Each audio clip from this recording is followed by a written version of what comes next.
अच्छा, तुम्हें याद है हम चाय की टपरी पर बैठे थे, चाय बन रही थी और हल्की हल्की बारिश हो रही थी। रेडियो पर वीर ज़ारा का गाना बज रहा था और तभी तुमने अचानक से कहा कि हम भी वीर ज़ारा जैसी हैं ना, तुम मेरी ज़ारा और मैं तुम्हारा वीर। तुमने तो ये बात बस यूं ही कह दी थी, लेकिन हमारी कहानी भी कुछ वैसा ही मोड़ ले लेगी ये शायद हमने नहीं सोचा था। तुम्हें याद है ना वो दिन? आज पता नहीं तुम कहाँ हो, कैसे हो, लेकिन मेरी हमेशा से ये तमन्ना रह गई कि अगर फिर कभी हम मिलें तब वैसी ही बारिश हो और हम बारिश में खूब भीगें और सोंधी सी खुशबू को महसूस करें। अच्छा वीर, तुम आओगे ना?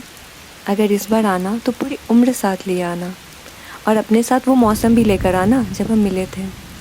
पत्ते झड़ते रहें, बारिशें होती रहीं, लेकिन मैंने कभी भी बूंदों से खुद को नहीं बचाया है, क्योंकि तुमने ही कहा था ना कि खुली बारिश में कभी भीग कर देखना।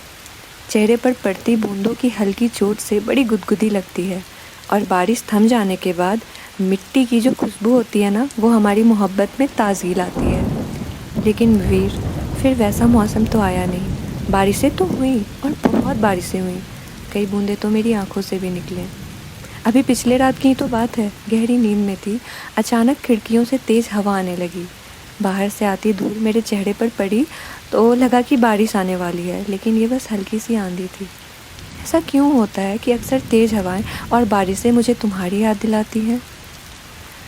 अच्छा वीर, फिर वैसी बारिश तो कभी हुई नहीं, मगर फिर तुम कभी आना तो पूरी उम्र साथ लिए आना, और वही मौसम, वही बारिश लेकर आना, जब हम भीग कर खुली सड़कों पर नंगे पाँव कुछ दूर तक चले थे।